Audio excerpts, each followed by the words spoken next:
Hey, Tom Bentey Podcast. I am here with Sarah Miller of the public relations firm Media Mavens. She also has her own podcast, which has gained a lot of popularity since COVID, where she brings on a lot of different storytellers, creatives, professionals, where they can have an opportunity to tell their story.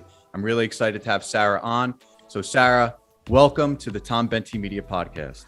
Hi, Tom. It's good to be here. It's so funny. I was starting to chat with you before the podcast, and I realized we have a podcast to do. Exactly. Well, let's talk about everything that we were going to talk about off camera. Let's talk about it on the show. Okay, on the show. Yeah, so I am the CEO of Access Entertainment, which is the PR firm. Media Mavens Podcast is the podcast. Oh, okay. Got it. So we have the agency. It's so funny because everybody's asking, like when I talk to people, well, what are you doing these days? How are you? They're like in a different industry they were a year ago, 6 years ago, 2 months ago. I feel like still the same company, 14 years later, haven't moved. But so Access Entertainment is a very well-known public relations firm. We're a very strategic public relations firm. We create leaders, define the markets, change the perception to help our clients establish footprints. We've taken the most clients to an M&A stage. Our core focus, what we're known for, is really in tech, entertainment, and sports. Music used to be a big play of ours, but the industry has shifted greatly over the years with the labels. But startups, we have just been notoriously known for getting startups out into the market to an M&A stage.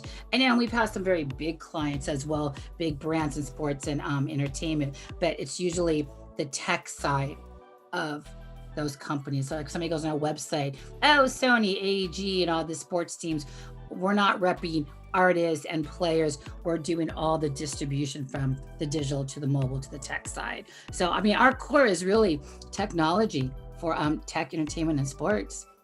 Very, very cool. Can you give us a little bit of insight in terms of how the process works when a client comes on board? How do you take them from working with them initially and then bringing them to the marketplace, and what are all the steps involved?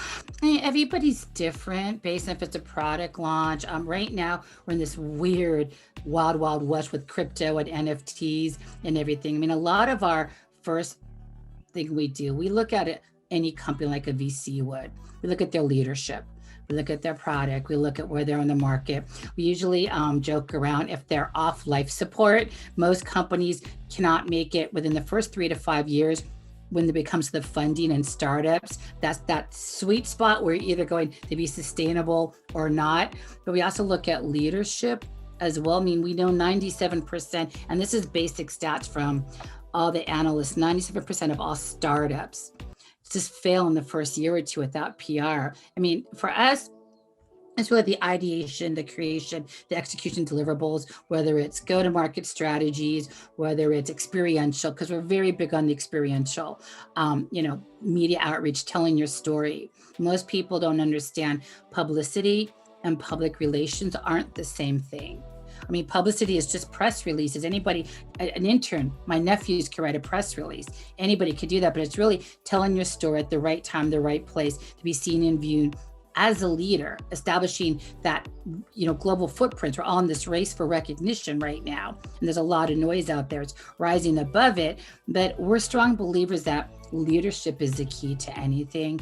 And we've done a lot of work with CEO trainings and not just putting our clients on the map, but really honing in and turning their startup leadership into walking, talking CEOs. Because I feel like when you look at some of these VCs and investment companies, and you look at, Mark Cuban's a big believer. Anybody could buy product, R&D tech, but you can't buy good leadership.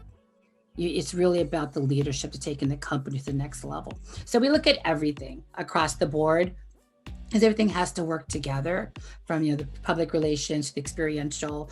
We do know from a lot of our bigger brands, people are loyal to the brand when they know the story. The backstory is their loyalty, that authenticity, that being truthful and honest, that leadership from the company to the CEO and back down again. So we really focus on getting our clients' stories told out at the right place at the right time to the right markets.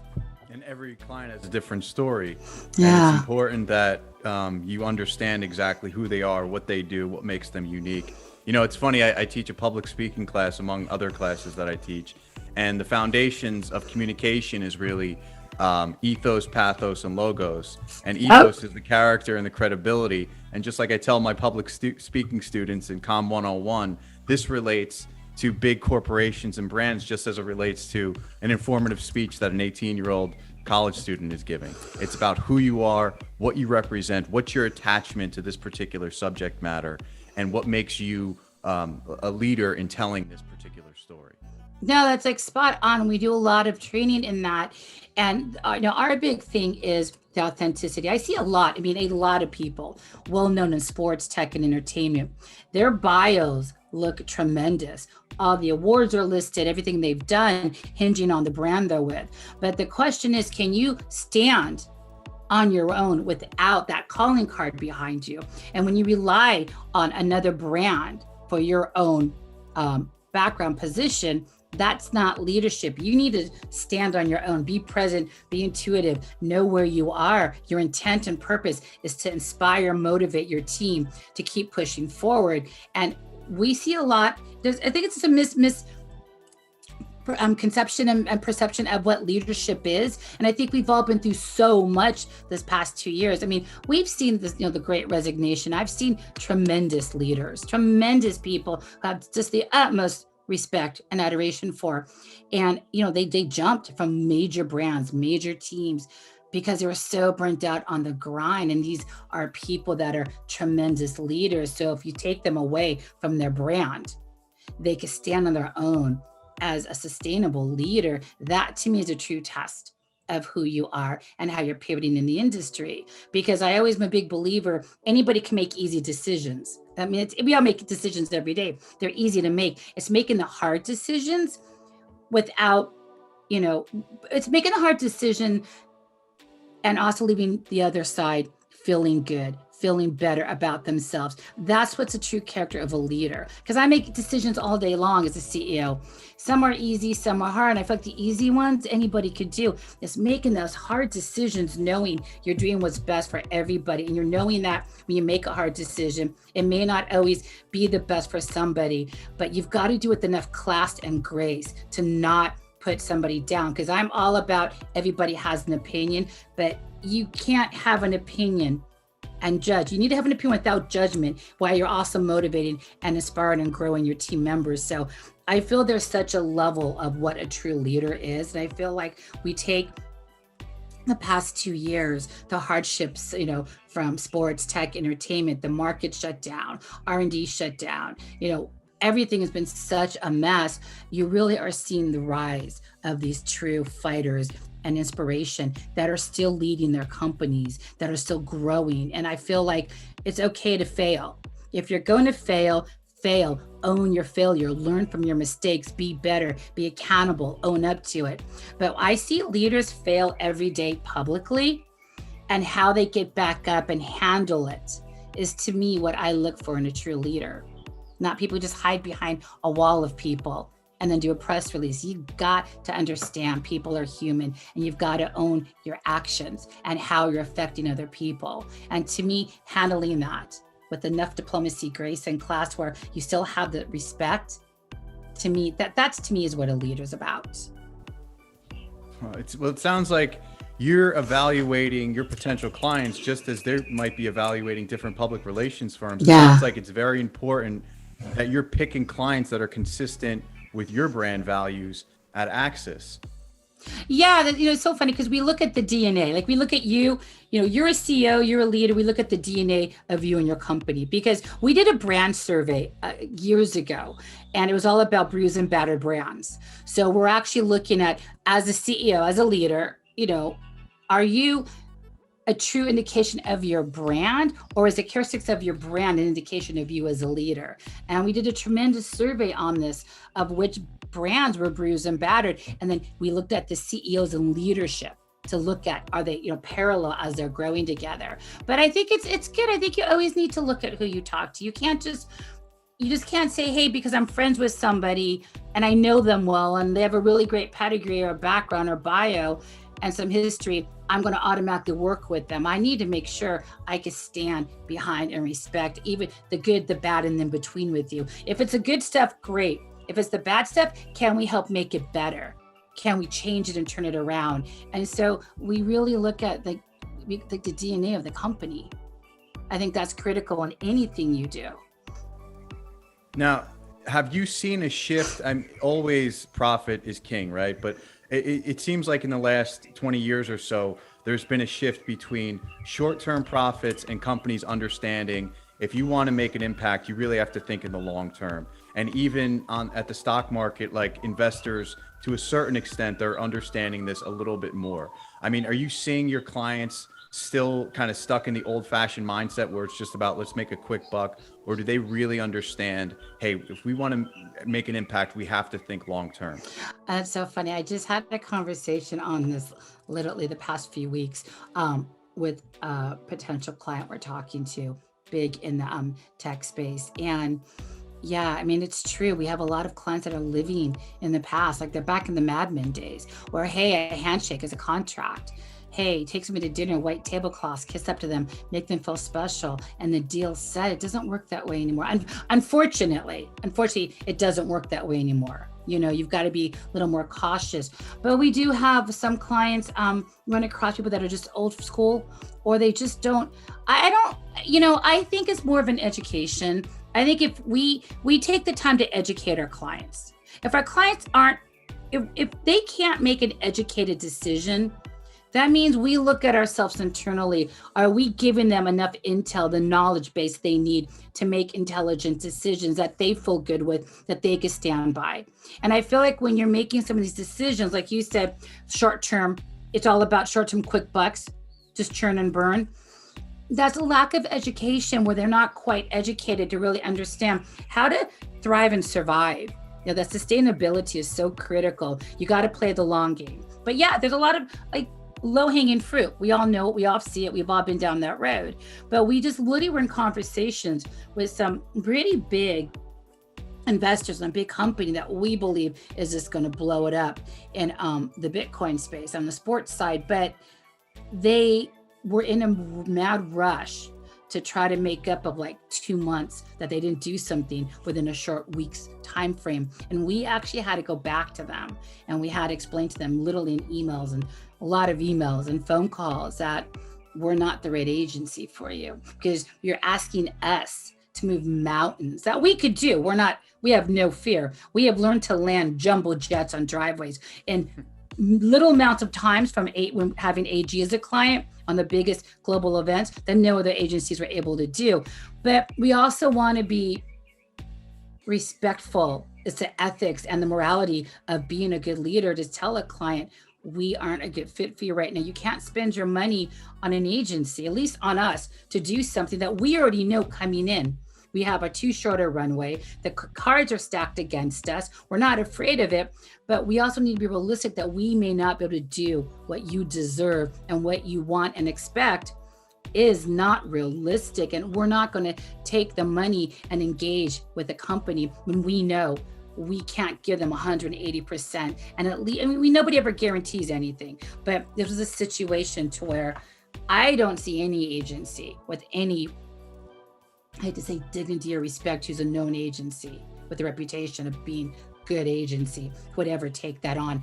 It's you take it on to take the short-term game. Hey, a quick fix, a quick 20, 30 grand.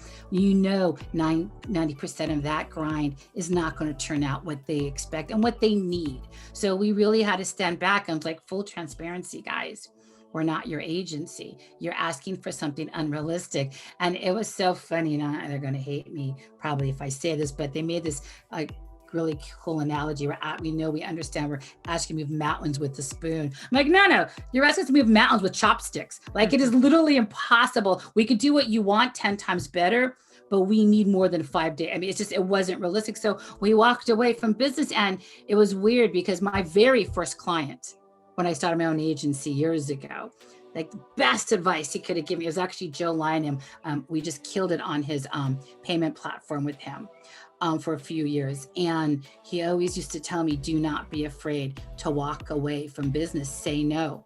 This is advice 15 years ago when I decided to start my own company, and they were my first clients because I left the bigger agency and they came with me. huge leap of faith in my abilities as a PR person, that they knew I was the only one that could get them to that M&A stage. His biggest advice back then, because I was starting out, don't be afraid to say no. I'd say 15 years later, and that entered my mind when I had to say no to 2 people, like in the past 2 weeks, because I did not want to do a bad job, and I didn't want to put them in a position and then put us in a position to not be able to deliver what we know we can. So it's kind of like that full circle has kind of hit us lately, where we have had to say no. Interesting. Now, I can see you have such a passion for public relations and what you do, and that's why you're so successful. I'd love to learn more about you, Sarah. How did you get into public relations? A little bit of your backstory, and just some creative insights that you've learned along the way. Okay, so this is what I tell my staff: do what I say, not what I do. Before I answer this, because I am a strong believer that and it's good, bad, and different. There are leaders and there's followers. It's not bad, it's not good. The grass is not green, or it's just a different shade of green. You got to figure out how you're able to lead better in those environments. And a good leader is also a good team player.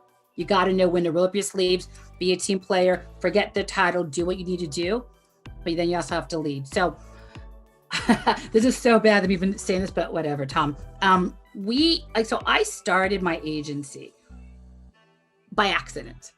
I've always been marketing, PR, for companies, had some amazing jobs, ended up in San Francisco with a small firm.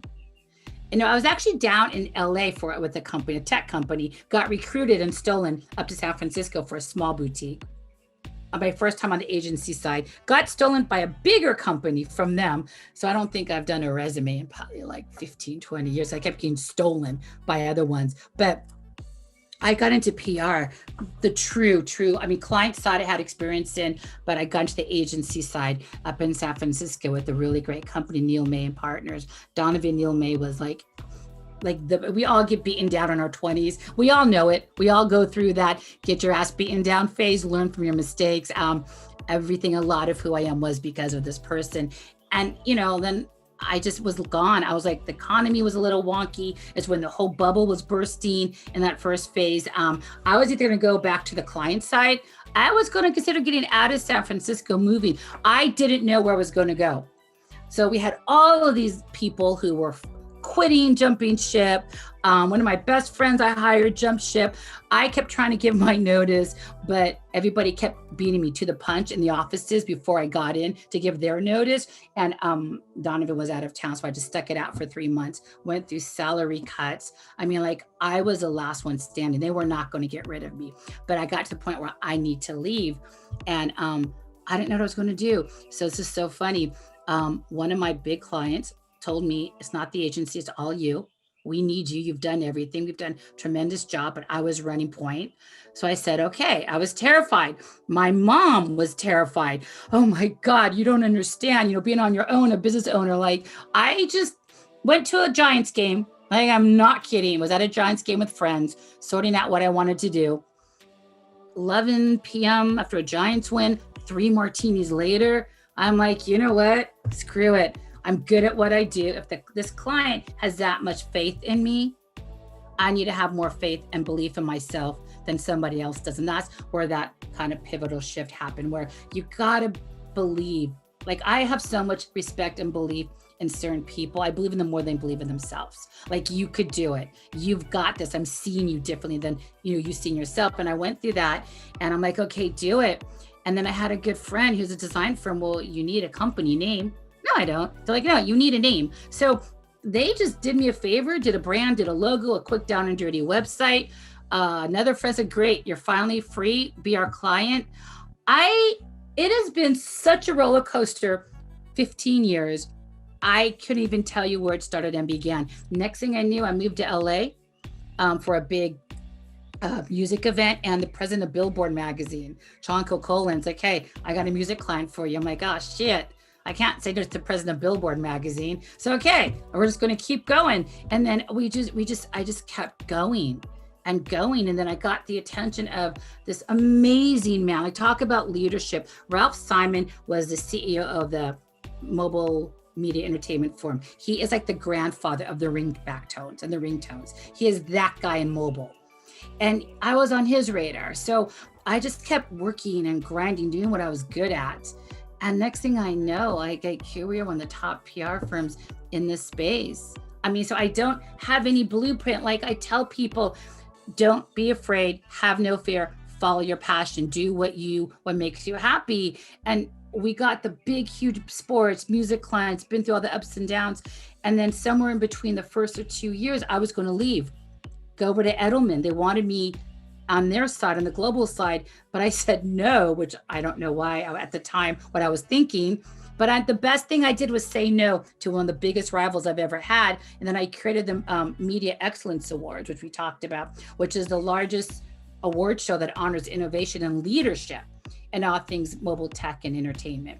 And we're now in we're opening submissions in May, June, in our 15th year. And then the podcast during COVID came around because I'm like, oh my God, we're a PR firm. We need to give people a platform to tell their story, to inspire others. We see so many companies failing, and it's not a leadership thing. Anybody is like who, no matter where they are, took a beating during COVID.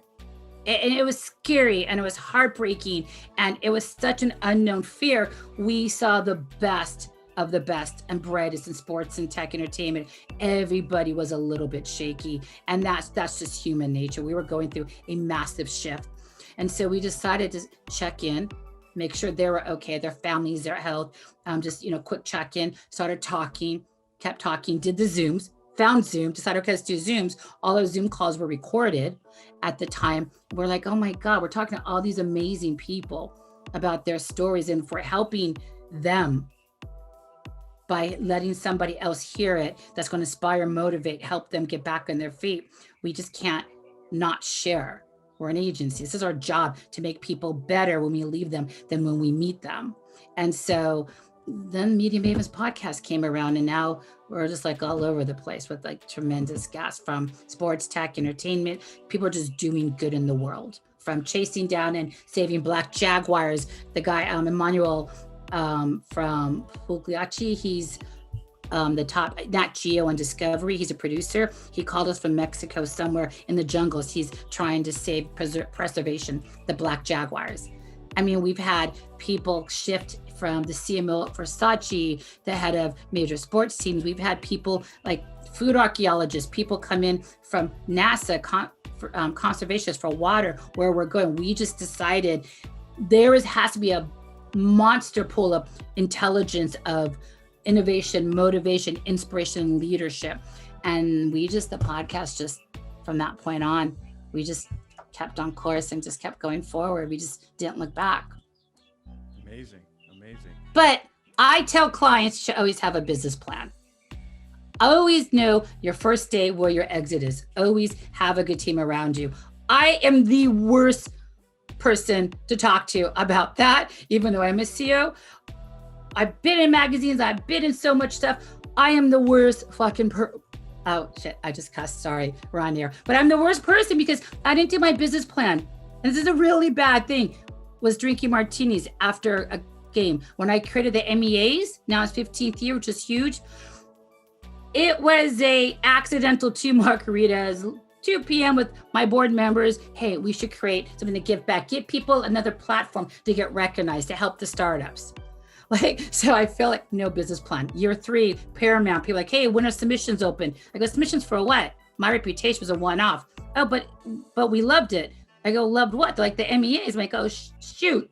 So we had to do a year 2, year 3. Then by year 4, I'm like, oh my God, I had no business plan, but let's just boot up and roll. And then we got Verizon, Intel, so involved. So like everybody says business plans are so critical. You have to have a plan. You need to know your value, know your worth, know what makes you happy, always know where you're going. I personally am never going to be on stage talking about the criticalities of a business plan, because mine came after, unfortunately, drinks with friends every single time. Should I be saying that publicly, given who I am? Hey, it's the truth. You got to be truthful to your brand values. And it is not drinking cocktails to start anything. It is just that lead, be a leader, know your value, stand on your own because you know how good you are. Don't rely on a brand, a company, or, that you were with or spent time doing great things for. Focus on who are you as a stand. Like I don't rely on Access because my clients were ABC, all these awards. I have succeeded and failed publicly. I've picked it up. I've moved forward. I've done tremendous things publicly because I stand on my own as who I am, not because of a brand I'm with. And that's the most important thing, I think, right now, because a lot of people are trying to decide, do I go back to the corporate side? Do I go back to a big team? Do I go back to a big, environment? Or can I take everything I've learned and I've grown and share it on my own? And I think it's important to do that. Why I'm a big fan of yours and all the people doing podcasts during this whole time. Thank you.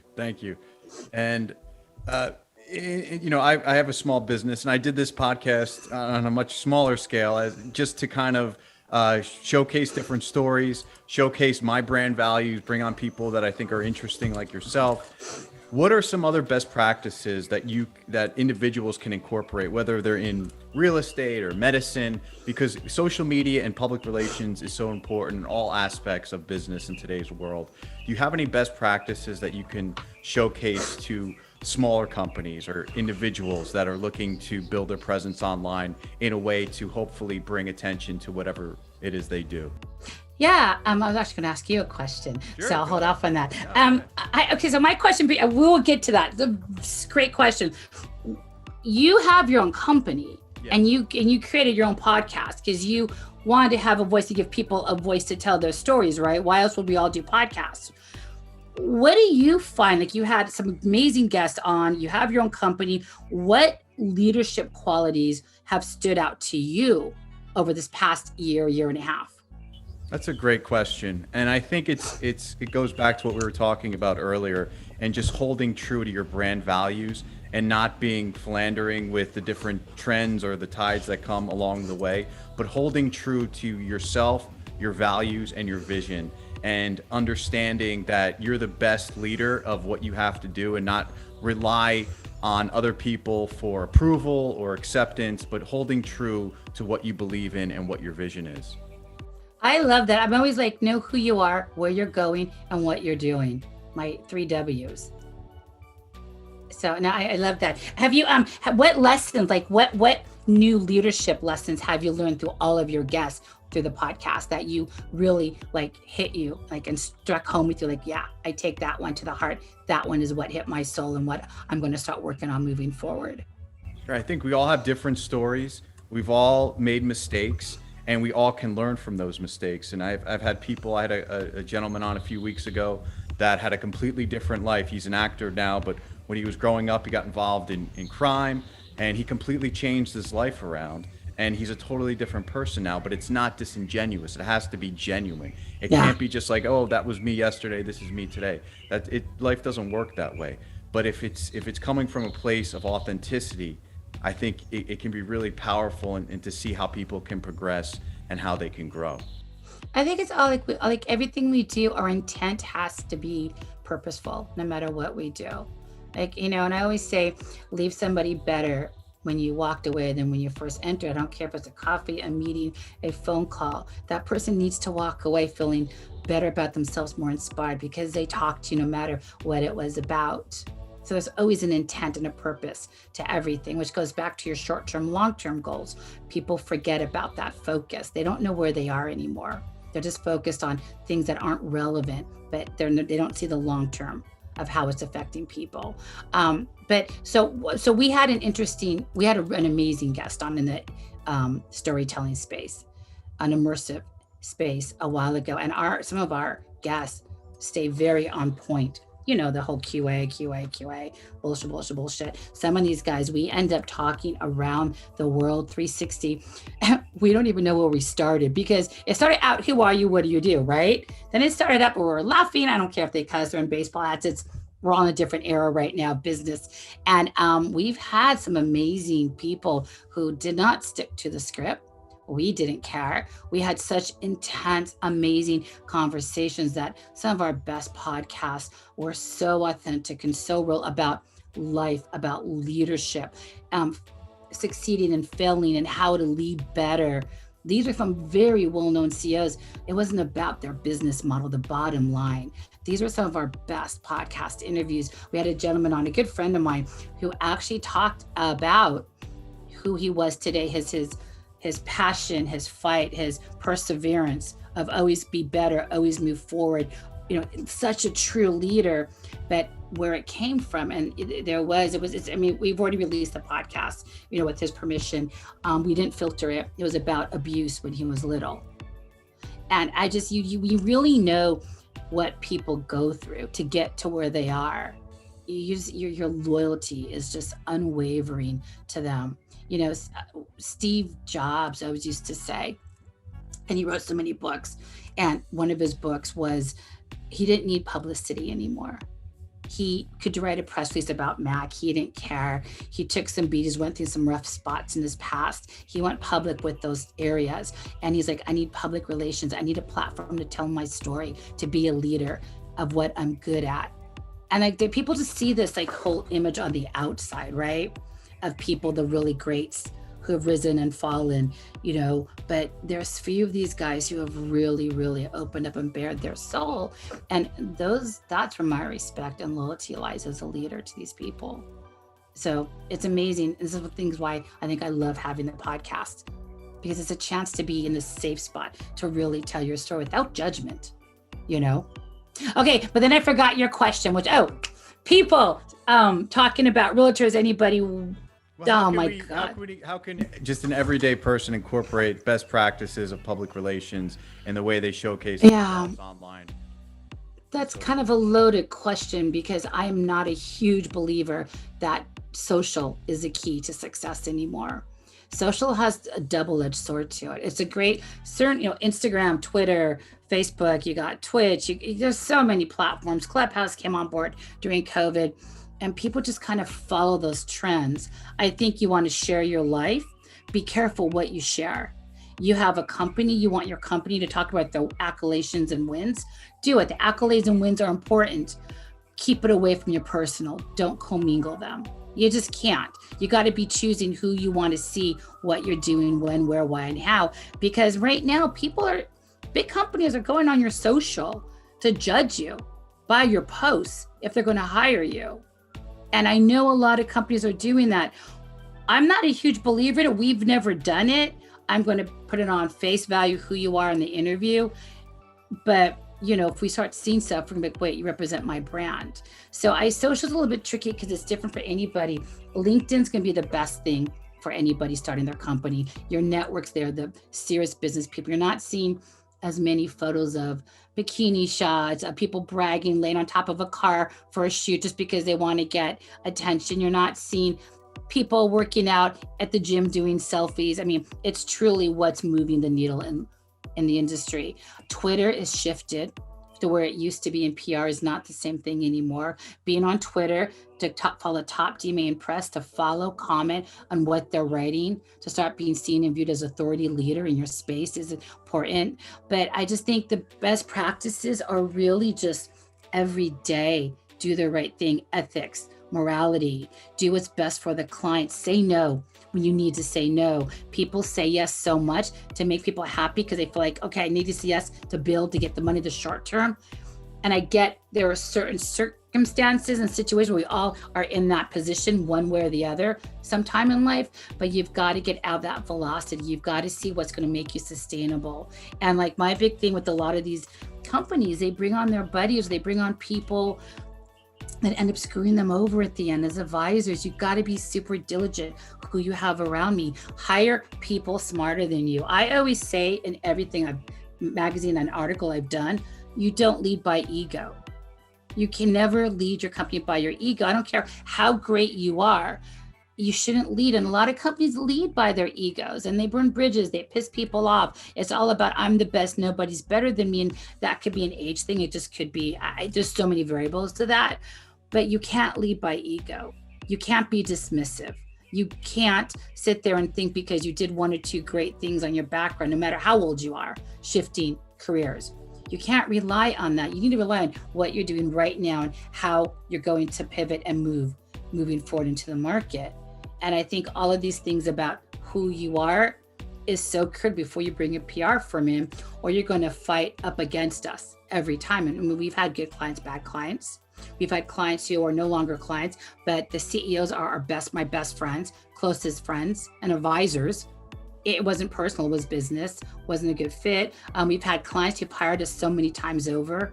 It's ridiculous. Half of them are on the board for the MEAs as judges now. I mean, you begin to understand the process, who you have around you, no matter how good and bad things are. We tell our clients, you don't have to do what we say, but you may not like us. You need to respect what we're talking. We know what we're doing, and just trust us enough to get around the bend, to get over that next mountain, the right way, versus fighting because you have to be right because it's your company. Just because you may be a CEO of a sports team or a big company, and I may not be a CEO of a sports firm, I am a CEO of a PR firm. I know how to get your company out there. I don't know your technology, your team analogies as well as you do, but I know what it's going to take to get you out over that fence. And we see a lot of startups who don't understand it's not a thing of failure and fear, being humble, knowing what you don't know. That means we have more to help get you to the point to where you are going to be seen as authority leader. And I think that's a big, whether it's educational, lack of leadership, lack of just hearing what somebody's telling you. Listen with the intent to understand, not the intent to respond, is what I'm always looking for with people. I think that's the biggest thing with startups. Very cool. Very cool. Well, Sarah, this was really inspiring. I appreciate your time so much. And I just appreciate your passion that you bring to what you do. It really comes across and how you present this information and how you present yourself. And it's really inspiring. And I can't thank you enough for being. You can't ask me open-ended questions because I just keep chatting away a mile a minute nonstop because there's so much to talk about. That's why I like closed-ended questions. Yes, no, a few sentences, and then I can stop talking. Otherwise, I get so boring. Into it. It was so good chatting with you today. Honestly, it's good. I think everybody needs to just stand back and listen more. There's so much out there. And I love that I had a chance to talk to you and I'm on your podcast. So I appreciate you for letting me come on and talk to you. Oh, thank you so much. Well, let's keep in touch. And if you are looking for guests, I would love to come on your podcast sometime. Definitely. Listen to it. Actually, at the start of the pandemic, I was listening to it pretty consistently. Ours? Okay, so it cracks me up because I have a few co-hosts, and it's just no matter who I'm talking to. We have, besides the NASA guys, the tech sports guys, we have one of the most badass former CIA military intelligence come on every month on Global News Watch. Wow. No matter this, and Versace, everything I've had on, I sound like a third grader. I'm a CEO, and I feel like I always sound like a third grader because I get so excited to talk to people. I'm just rambling a mile a minute. But I'm going to own that. Definitely.